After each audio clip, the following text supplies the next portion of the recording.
All right, hello, coffee makers, not coffee takers. He is the master of cyber farms, Alfredzo Jr., and I am the people's chief, Dr. Joseph J. Miller Jr. We are your hosts for the Cyber Coffee Hour. Alfredzo and I hail from Mount Vernon, New York, and we are excited to share our experiences and stories along with those of our incredible guests. Our mission is to impart knowledge, enhance understanding, and cultivate a sense of community in the expansive world of cyberspace. So, for today's show, we will have a coffee chat with UX designer and co founder at Tech Queenz, April Barker. Now, April Barker is a seasoned entrepreneur and communication specialist, passionate about empowering others through technology and leadership. With a degree in communications, she has leveraged her skills to launch multiple successful ventures, including her current endeavor, Tech Queenz. Before founding Tech Queenz, April established herself as a force in the literary world through Empire of Dreams from 2015 to 2017. There, she coached first time authors to publish their debut works, including notable titles such as Naked by Romello Vaughn, Prayers for Him, 52 Weeks of Strategic Prayers for Men by Stacey S. Davis, and 13 Lessons for Every Teen Girl's Journey to Womanhood by Kizzy Cottrell Dogan. During the challenging times brought on by the COVID pandemic, April pivoted her career yet again, training volunteers in trust based relationship intervention for youth recovering from sex trafficking. This experience led her to a pivotal role at the #1 job site in the world, where she contributed significantly to optimizing ads for digital hiring events to raise support efforts for the unemployed. Her journey in the tech industry began with an invitation to participate in the beta testing of Black Genius Academy, a groundbreaking career exploration app for aspiring tech professionals. This opportunity ignited her passion for UX design, prompting her to enroll in and graduate from a scholarship-funded boot camp at Hackbright Academy. Alongside her boot camp capstone peers, April co-founded Tech Queenz, a forward-thinking UX design consulting firm and product design company. Together, they are dedicated to shaping user experiences and driving empathy and innovation in the tech sector. April's relentless pursuit of excellence and commitment to empowering others exemplify her as a visionary business and community advocacy leader. April Barker, welcome to the Cyber Coffee Hour. Thank you. I'm glad to be here. So for one, just want to go around, like, how's everyone doing? April, I'll start with you. Like, how's your weekend been so far? I'm enjoying it. We have some milder weather here in Texas, and so that's always nice when I can feel a breeze. It's going good. Okay, nice. Alfredzo. Little drained today. It is a little gloomy outside. I don't know if that has something to do with it, but I'm feeling a little drained today, and I'm gonna probably do some coffee experimentation to get some energy. Yeah, yeah, yeah. Same here. Yeah, I'm experiencing those same weather forecast. But yeah, I was able to hit the gym early this morning, and I feel okay. But I look forward to just trying to take it easy. Got some football on deck, so yeah, just look forward to try to have an easy day. All right, so again, we have April Barker here on the Cyber Coffee Hour, part of the Alive Podcast Network. So, April, we had the distinct honor and pleasure of attending the Google I/O conference this past summer. Yeah. So, I'll just start off like, how was Google I/O for you? How was your experience? It was excellence. And, as an entrepreneur, excellence and action really excites me. And Yeah, so nice. everything about it, the people, it was so exciting. And then I had this big takeaway that developers are actually delightful. And that was the big breakthrough for me. Sometimes, yeah. No, like really, like I was like, oh, okay. So I connected and collaborated with developers, and that was huge for me because, we just we hadn't had I hadn't had that opportunity yet, and so to have breakthrough with them by sitting at the keynote address and listening to Sundar and all the amazing things that they talked about, the synergy was amazing. Their presentation was excellent. It was seamless. Right. And of course, as a professional, as an entrepreneur, I appreciated that. And everybody that spoke had ownership of the different things they were presenting. And the time flew by. It was it Yeah. was an exciting time. No, that's cool. So for me, that was, of course, that was my first time ever going to, I guess, a Google I/O event. Then also too, that was my first time in California. Period. Oh wow, So it was really? a lot of firsts. Yeah. So Nice. I actually had some family that lives out there. So my cousin, he was telling me. I mean, he pretty much could be a tour guide because Wow. anything I said that I was trying to do, all right, he gave me like 5 different places to Wow. go, and I was like, oh man, I That's should. good. It's good to have a But family no, member like I, that. I went to In and Out. Okay. People tell me to go there. I tried it out. Okay. It was honestly, it was okay. It Yeah. was it was Yeah. it was That it means was. you didn't get the secret menu.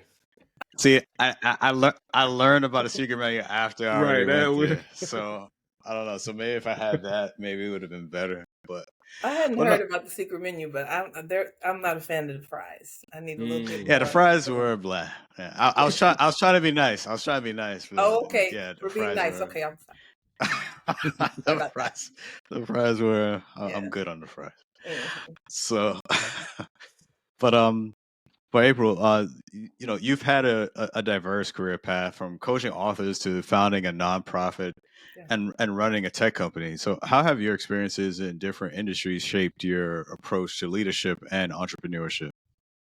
I just want to say, like, listen to the voice inside of you. If you really look back over history of your life, you probably were doing entrepreneurship as a young child. Most of us, Mm. we're Hmm. created to create, and so I think that not muting that voice, not quieting that voice, but getting it out. And so I've been running things. My three brothers would say, I was the only girl, and so I look back and being the only girl, feeling that loneliness, and then understanding that, yeah, leaders can be lonely. So as I reflect over my life, I've seen that's been a pattern. And I had to learn through working for other people that, you have to catch the vision of the visionary. And you're going to have a lot of ideas as a creative and as an entrepreneur when you're working for someone else, and you write those down and you put them to the side because they're not always going to be, executed. So I think just listening to my voice and understanding that, you're amazing and you're an entrepreneur, whether you're making money or not. So Right, it's not, you want to make money, but Right. don't quiet that voice because one day something's going to hit and you're right. going to be able to do it full time. So don't give up. Sage advice. Sage advice. Yeah. Right. So, can you tell us a little bit about your experience with trust-based relationship intervention during the COVID-19 pandemic and how it influenced your perspective on technology, role, and social Yeah. impact? Yeah. So I think as a community of people, we are always volunteering. Like we don't know like life without giving back. And so Mm. what I've had to do and what I had to learn in working in the nonprofit space is the differences of how we run things. And so let me know if I'm going, a different direction. But basically, I noticed that in other cultures, they get that funding and they'll tell you, we're Mm, building the plane as we're flying it. And that's so stressful for me as a Black person, because going to a HBCU all my life, having to dot the I's, cross the T's, double do due diligence, it was very right. stressful. In the roles that I've had, in the pioneering roles in the companies I've worked for, I was the first Black in leadership in several companies, the first Black female in leadership role. And so that was really kind of hard for me to see that. But then I had to deconstruct my mind and I had to say, you need to see how this is run because you're going to be in an opportunity yourself to say, we're building the plane as we're flying it. And so for me, I think the trust based intervention was another deconstruction of the mind because it was more like, I'm helping you. These are the rules, follow the rules, and you can get this help. Well, trust based relationship intervention came in where it says, I've got to build trust with you. Because if I'm honest about my life experiences, I have been where you are. You are just still there. And so I've been in a low place. I've been in a place where I needed assistance. And so I'm not going to come at you as if I can't walk alongside you and have empathy. And so it's really the impartation of empathy in your assistance to other people. And you're building trust by basically having a meal. When I see you, we're going to eat and we're going to talk. And yes, I know your situation, but I'm not going to talk about it until you bring it up. I'm here for you and to get to learn you as an individual and as a person. And so that's building that trust that says, I'm in this for the long haul. As long as Right. you want me here, I'm going to be here for you in whatever way. And if you never come out of what you're in, if you never decide to come out of it, I'm going to walk with you through it. And so 100%. And so that empathy and that perspective on empathy that helped boost your understanding of their role in social impact and what they were trying to accomplish. definitely, because I think your impact when you have empathy shows that, you're not looking down on me. We're on the same level and I'm understanding where you are. And because I'm understanding where you are, I can probably meet a need and you'll Right. feel comfortable sharing with me the need. And so we're both doing what we need to do on each side of the relationship. And I do believe, as we can see now in the tech industry, we all have ups and downs. And so nobody can predict when I will need some assistance from someone else. 100%. Mm-hmm. Right. So that plays well into our next question. What inspired you to transition from your work at the #1 job site in the world to pursue UX design? And how has your background in communications contributed to your success in this field? It was more than an inspiration. It was more like I was pushed into a pivot by a layoff. Mm. And Oh, so I I hear went that. from one layoff in the anti trafficking land because the lack of funding. My program ran out, and Mm. so then I was, online looking for jobs, and 3 in the morning, and so then I get this interview, and it was contract work. And so with the contract work, I don't know, it's so amazing because you're in there doing everything. And coming from an HBCU, I like to have my hand in everything. I want to know everything. I want to keep learning. And so the contract work was amazing. And that's how I got pushed into tech because that contract ended, right? And so, Mm. but before it ended, and I want to say this, just think about the end from beginning. Understand that we're in a time where things come to an end faster than usual. And so Mm. because I had been laid off before, I had implemented a pay your bills ahead 3 months at a time. So I was already doing that. And I had implemented, okay, find some free upskilling, find something, because that's what contract work was. We can stretch this and finesse this contract if you are finding value and adding value to what's happening. And so that's what was what was going on. We kept adding value, we kept adding value until there was just absolutely no need for us anymore. And so here comes Black Genius Academy. Rochelle Olden, Ruben Harris. It's Tech Equity Collective. Was founded by Googlers like Rochelle, who said we want to help Blacks get into tech with no cost. And so Mm. going through the career exploratory app, you're able to go through, see people that look like you and people who are saying, look, you can be a cybersecurity, you can be going cybersecurity, software engineering, or UX design. Being an entrepreneur, wanting to talk to everybody on every level, I was like, I want to do UX design. And so that's how I got into that. It was free. I didn't really push into the free courses because I was still working. But Mm. as I began to see the writing on the wall, I was like, Yeah. I need to get into some of these boot camps. I need to do something. So I have to say 100% free through Coursera, through Black Genius Academy and the initiative to help us upskill as people, and through the boot camp at Hackbright Academy, all free. And it sounded like you had your own disaster recovery plan there to allow yourself to Wow. onboard to those experiences. So I did that first time. I knew like, okay, you have severance, but just being Black in America, you're not Message oftentimes received. paid Mm-hmm. what you should be paid. So my roles were coordinator roles, but I was directing. And so like I Right. knew like, okay, you have to know how to budget. And again, we have our volunteer stuff we do, we have our side job that we do, we have our full-time job, and we run our households very well. And so just knowing that this money has to, stretch. So yes. Right. Right. 100%. Wow.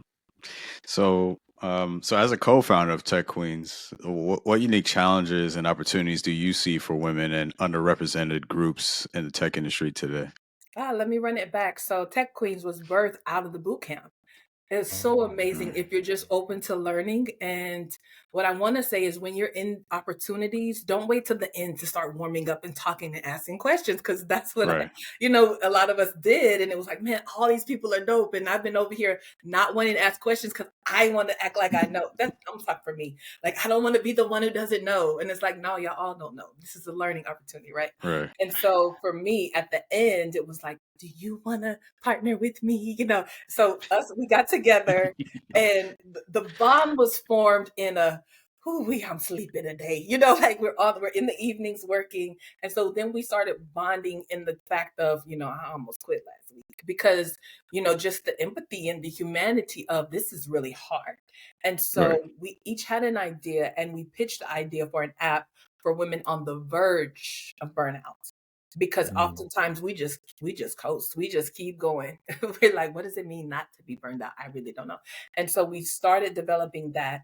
We knew there were layoffs while we were like, right when we were graduating, here come UX design layoffs. And it was like, oh my gosh, well, here's Tech Queenz. I know how to publish. So I'm going to go to Amazon. I'm going to create a journal in Canva. We're going to publish this journal. We're going to sell this journal at tech conferences, and to all the tech people we meet, we're going to tell them, here's a journal for the journey. Tech Queenz went to AI, got a logo. And so I said, hey, we're putting on our resume that we have a consulting group called Tech Queenz. We're going to collaborate. We're going to take projects. We're going to build our portfolio. We're going to keep the momentum going in the event that we don't get hired right away. And so that's what we did. That's how it was birthed, out of necessity, to keep the Right. momentum, and just out of collaboration within the boot camp, saying, I really like you guys, and we've built trust through the fire. Let's keep going. And that's what we're doing. We're keeping going. And I have to say, yes, the competition is a competition. And because we're new to the field, I'm very new. I don't know how long y'all have known about UX design. I've known about 2 years, but in some of my classes, there were people who've been in it 15 years, 20 years. And I'm like, wow, that's crazy. So, And it's definitely competitive too. Through those 15 years, there's been laws of high stakes yeah, competition, and it's applause to you and your crew of Tech Queens that stayed resilient through that competitive thank you. upswing and downturn. Because it is, I've heard over the years, it's getting more competitive. Yeah, if our cities can create new highways and lanes, then so can we. I mean, they do Right. it. They want to do it, take forever. So it's just creating a lane for yourself and being open to collaboration and believing in yourself. So that's what Tech Queenz is doing right now. Awesome. I really love what you said, that it was born out of necessity. Yeah. I think a lot of times when we're more or less backed into a corner, that's when our creativity really sparks. Like Couldn't have imagined. when the choices are taken away from us, like Yeah. this is what you got to do. Like there's no plan B, C, D. You know what I'm saying? Like this is it. This has to work. Yeah. And that's when you really. I think that's for a lot of folks, because also you see on the other side some kind of sink in, and they just allow certain things to happen, or or I shouldn't say that, they just accept what it is and don't really do anything about the situation. But others, they see what's happening. Okay, I'm gonna do something about it. All right, I'm gonna take this step. You have that motivation, you have that drive.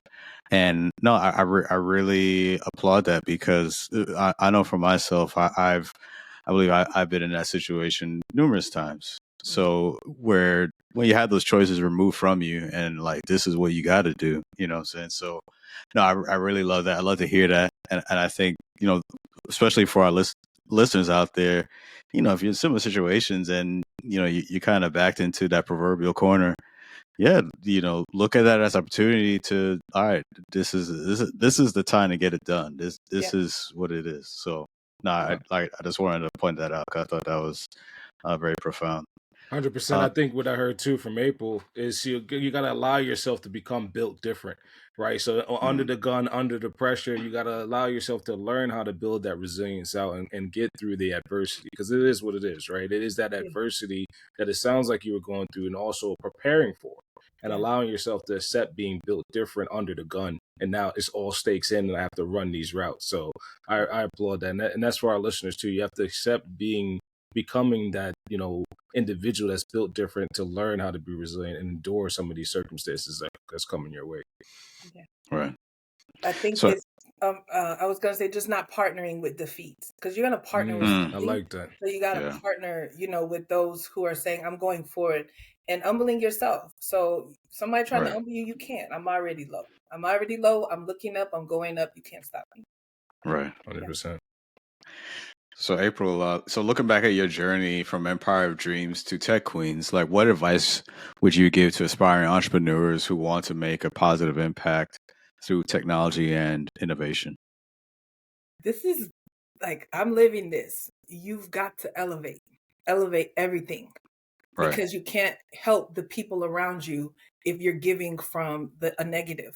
So Mm. I can invite you over to eat rice and beans with me and but that's not encouraging. We're just going to keep eating rice and beans together. But if I elevate and I say, you know what, here's some rice, you take that home, you cook that. And I go over here and I say, I've got to learn something that's going to give me more value. And I've got to get quiet with other people who I've helped before, but I don't have anything else to teach them. I've got to learn more so I can keep teaching and keep elevating. I think that that's important. Deconstructing my mind to say, I'm not leaving you behind. I'm just going on a journey. I'm going to stay in touch when I can, and I'm definitely going to come back and get you. So putting on your Harriet mode and saying, freedom, I'm making the journey to freedom. I don't know, but I know where I'm going. I'll know when I get there. I just know I have to be free, and I can't stay here. And so that's been the hard part, deconstructing my mind to understand that you're not leaving people behind. You're gaining knowledge that you can share and help them. 100%. That sounds like real pioneer work. You're going to come back and settle them once you've Yeah, laid the groundwork, absolutely. Absolutely. Yeah. And I think also with that too, I hear what you're saying, but like also I think for me, like when you do have maybe that difference of opinion, or I'd say even just a different mindset, Yeah. when you have, whether in your inner circle or not, or those who, may want to support you, but if they have a different mindset, and it's not really supportive, or I would even say kind of weighing you down. I Yeah. think sometimes you have to make that decision, like, look, I I'm going this way, you're Yeah. still over here. I can't do this anymore, because Yeah. trying to bring you on and you're not, I have to make, sometimes you have to make a decision. It's like, look, I have to, whether just really just cut people off because they're just not, you know, more or less they're just not good for you at what you're trying to do and what you're trying to accomplish. Sometimes you do have to change your circle of Yeah. try and get around those who are, of the same mindset, those who can help elevate you, help you get to that next level. That's So good. yeah, so there is that part of that too, where sometimes you do have to make those hard decisions, and you may have to leave some people behind, more or less, because they just either they refuse to get it or they just don't want to get it, like whatever the case is. But you know what you want to do, you know what it takes to get there, and if you already kind of lay out the plan for folks and they still don't want to more or less support, then all right, well, I have to let's go our separate ways then. Yeah. 100%. I think oh, go ahead. Sorry, I we was got it. just gonna say, like, understanding that sometimes it's us. Yeah. People been waiting for us to move around, and we just Hmm. standing there trying to hold on. And it's like, I don't even, like, we're talking about the past every time we see each. We're not creating anything together. So, Right. and that's friendships, relationship, family members. Like, I used to hate that expression, reason, season, lifetime. But what I've learned is, April, when something agitates you, you need to really listen again and dig deep into why you're aggravated, because oftentimes it's something I really need to embrace. And so I learned during the pandemic that where I was in a lot of people's lives, because everybody kind of locked in with my top three, my top five, or whomever, me and mine. And so I had to let go of some relationships during that time that Right. I were so one-sided, but it wasn't their fault. It was mine. It was me. So I think it's a learning opportunity too. When you're set in your ways and you may or may not know on a more, let's say aspirational point, they'll learn when you depart. Yeah. They'll learn, they'll look Mm. at you as the leader, like, hey, what caused us to grow separate? What caused us to take different paths? And then they'll, in that separation, right? The fondness would grow, and they'll say, "Hey, look how much that person's grown. I think I should reconnect. I think I should see what's going on with them because I might want to step my game up now." So it's not always like y'all split ways and never come back. The journey might unfold and they say, "Hey, that person was great. That relationship was great. That experience is great. I can learn from their departure." Right. So a lot of what I've seen, especially in the industry, like you said, with family and in our field, right, in cybersecurity, it takes you on that journey, whether you like it or not. And folks eventually catch up to you and they're like, "Well, how did you do that? How did you become successful in this field that I keep hearing is so competitive?" Well, I just got down. I remember when I took part. Remember I took off.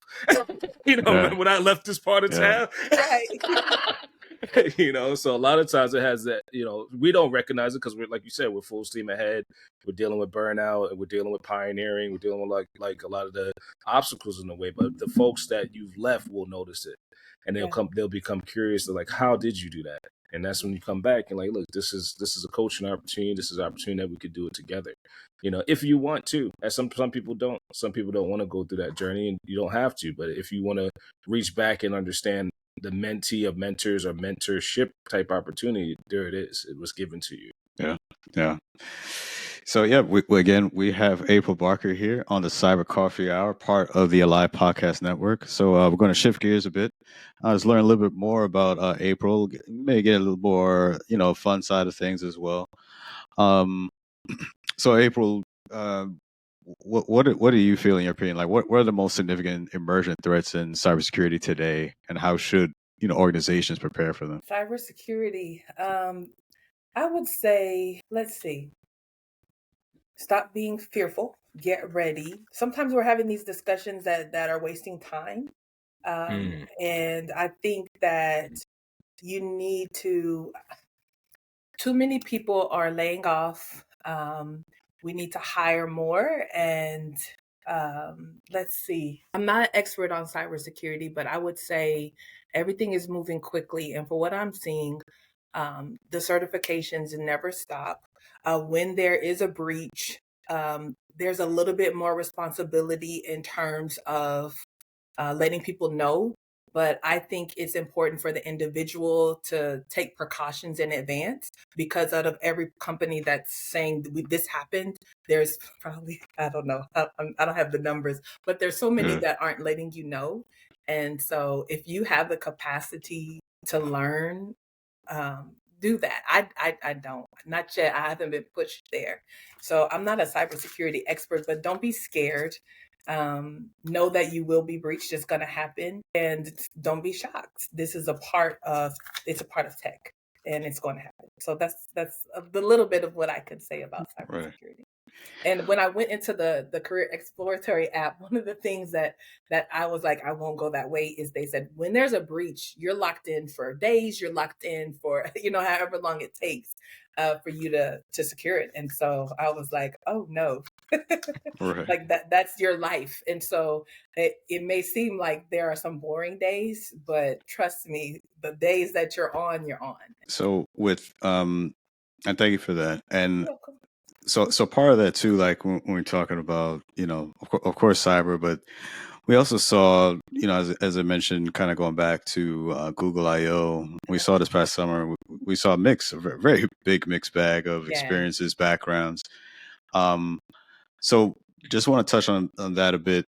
So from your experience, do you feel that experience going to Google I/O or even conferences like that?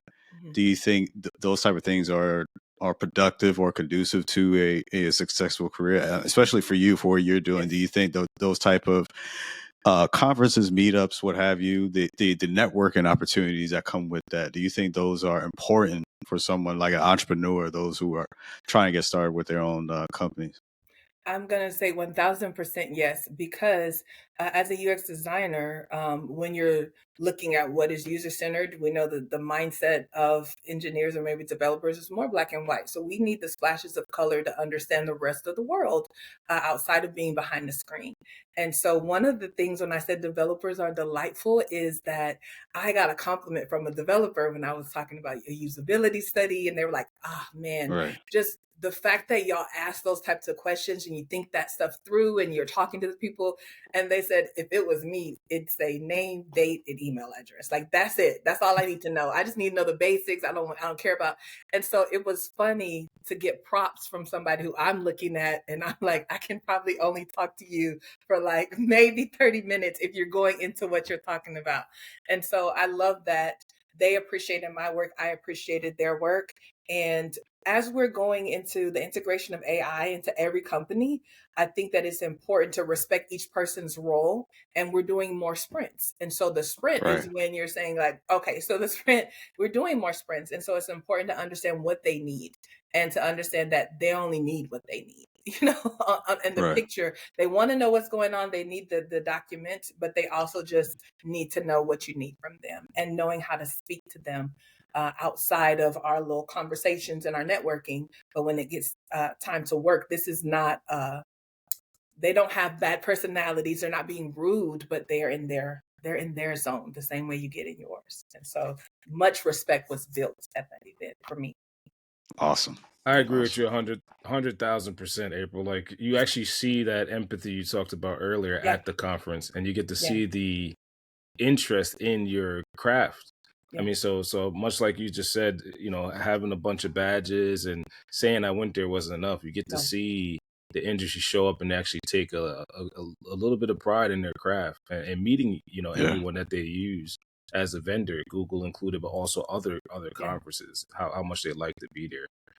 So I that think says okay, sorry. the responsible ending or segue into something else in tech is entrepreneurship.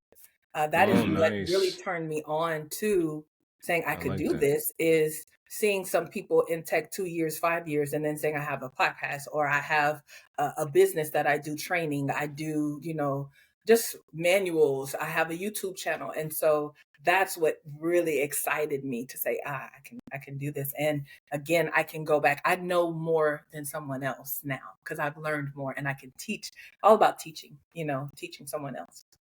100%. So as we segue to our next question, what would you say are some of the key challenges you faced on your journey, and how did you overcome them? I'm going to keep going with this whole self-actualization and saying I was the biggest challenge as far as, and this is huge in tech, is networking. Deconstructing my mind to say that networking is not just what you do when you're looking for a job. Networking is what you do when you're building a community and you're serious about establishing roots in this Right. field. And so now what you're doing is you're creating a community for yourself. So, and it's not about yourself, but it's saying that, okay, I need to learn every area of tech, and knowing that we're all constantly learning because there's a constant change happening. And so being humble, because entrepreneurs can be very proud and very self-absorbed at times, because you're nursing your baby and it's about my baby, and this opportunity is for me to tell you about, look at my new baby, and it's not. 100%. It's not. And so I think that it's important to, when you're networking, listen and have that empathy for Right. the person. And so thankfully, God blessed me with the child who loves Marvel and who loves, who's into tech. They have tech kids. This is the tech generation. And so Yeah. I was able to connect with different people based on the things that make them smile and bring them joy. And so listening to them talk for a long period of time about those types of things allowed us to connect. And I think that networking is key. So deconstructing your mind to say it's not about me and my baby and what I'm doing, but it's just built and trust-based relationship, not just intervention, but let's say trust-based relationship investment. So now I'm investing in relationships Yeah. and I getting to like know that. you. Yeah. And that pays down in the tech debt. You're beyond just what you guys do and use Yeah. as a platform or whatever. Yeah. 100%. I dig that. All right, so we're gonna lighten up even further. What would you say is your favorite coffee preference that helps you get through your day and through your journey? So iced coffee. I'm from Texas, so I wasn't into it at first. It's hot over there. Yeah, I wasn't into it at first, Different but kind of hot. it got me.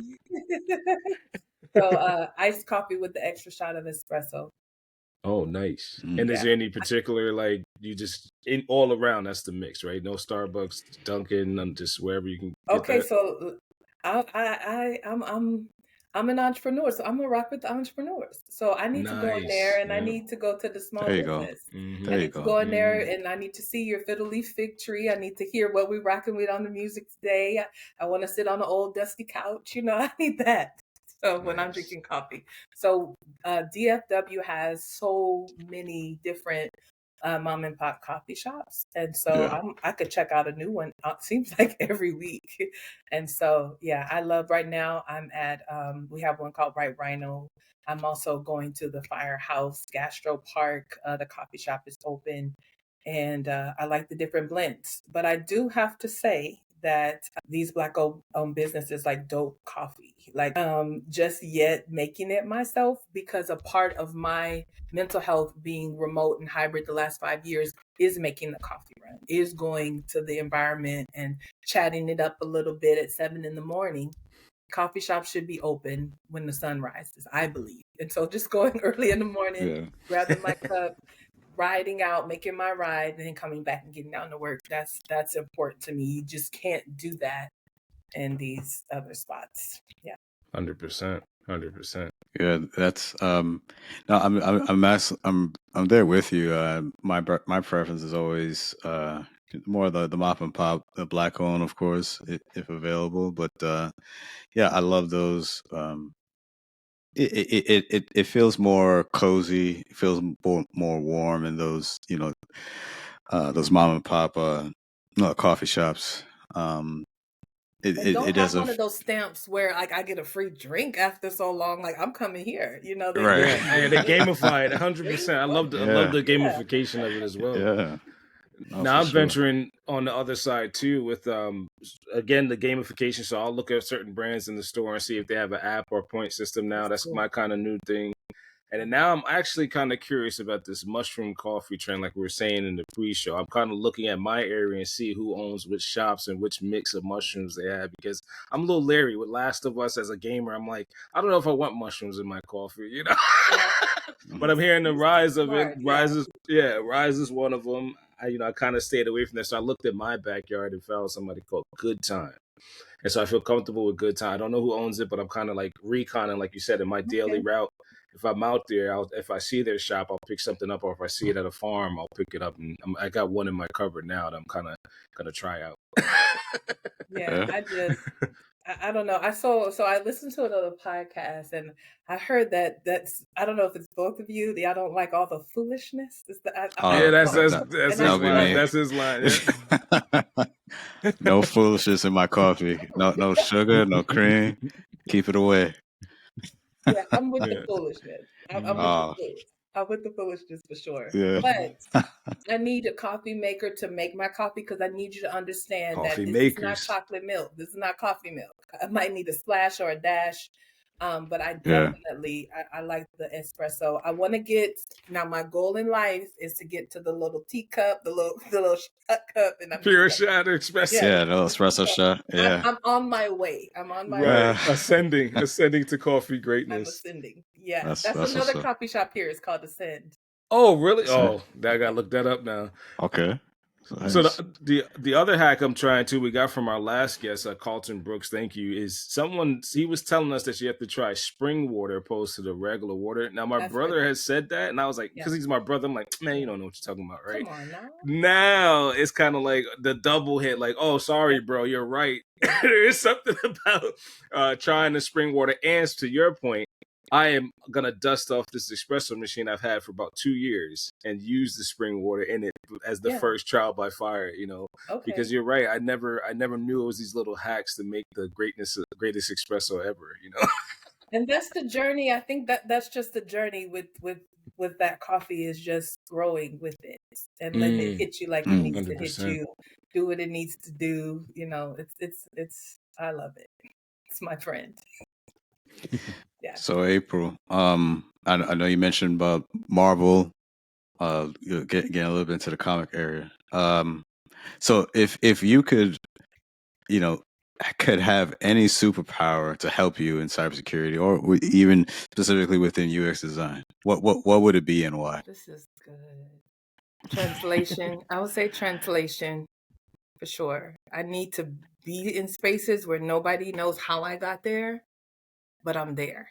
And yeah, I would say translation. Just So you got to explain that. Well, so yeah, where translation versus teleportation. Like, yeah, what's yeah, translation? exactly. Yeah. So like I'm here, and then next thing you know, I'm, in Colombia, I so like Okay. boom, I'm there. So Right. it's more like a transport, like, so you're trying to transport, like Yeah. transportation. Yeah.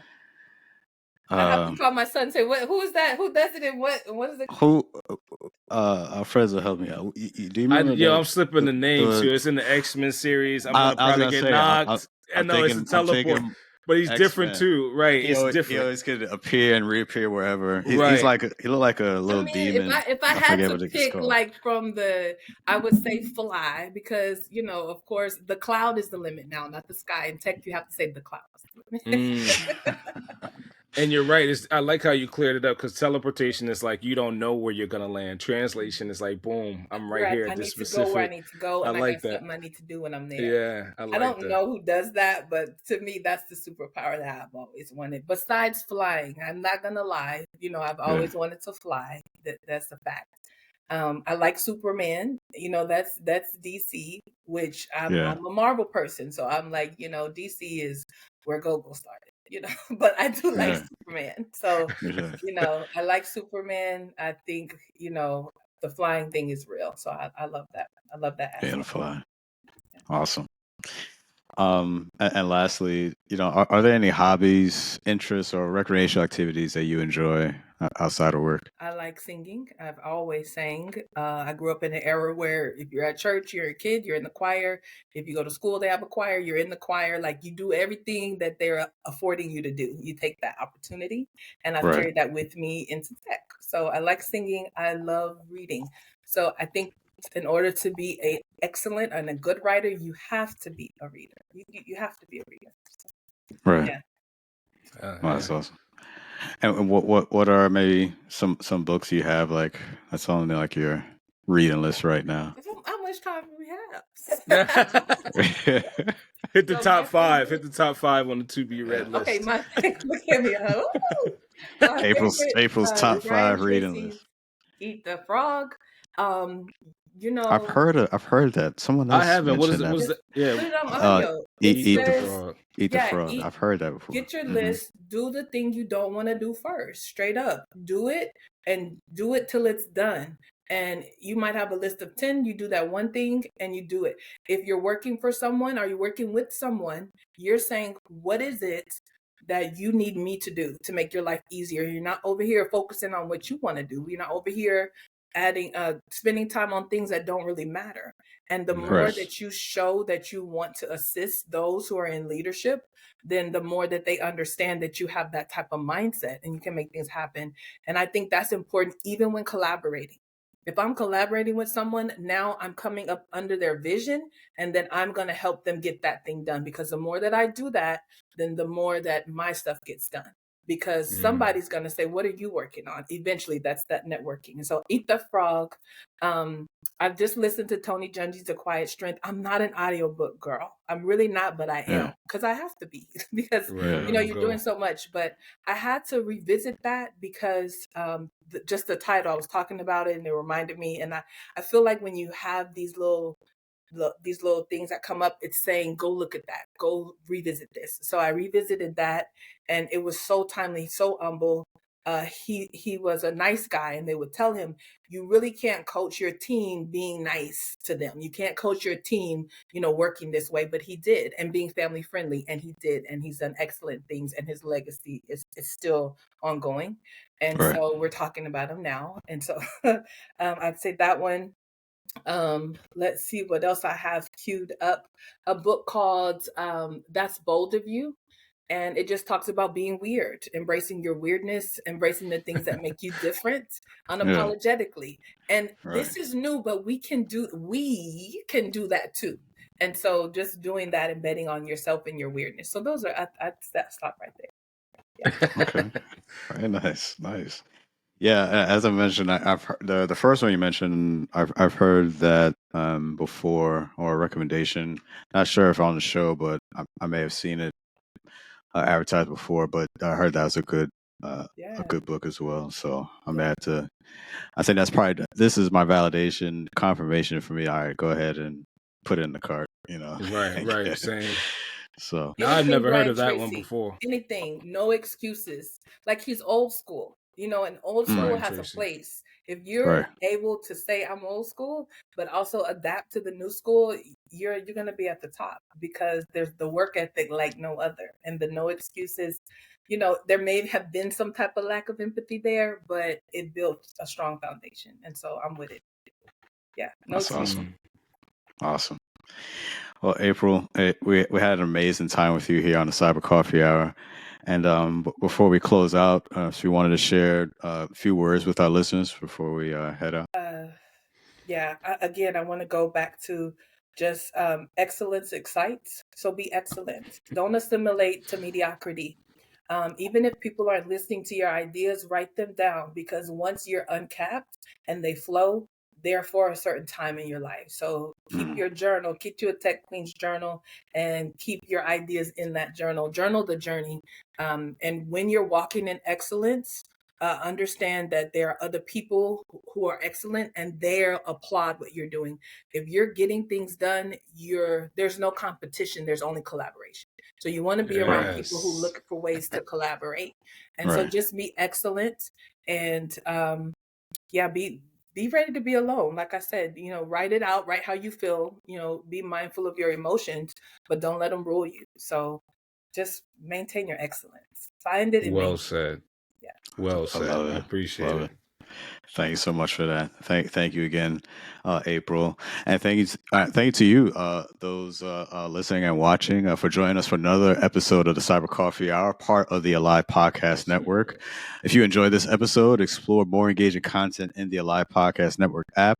By supporting this podcast and nearly 100 other Black hosted shows, you can enjoy ad-free listening while contributing to a diverse range of voices in the podcasting space. We appreciate your support and look forward to sharing more insightful conversations with you in our next episode. Until then, keep brewing those ideas and stay curious about cybersecurity. All right, that's it. It's a wrap. We out of here. Peace.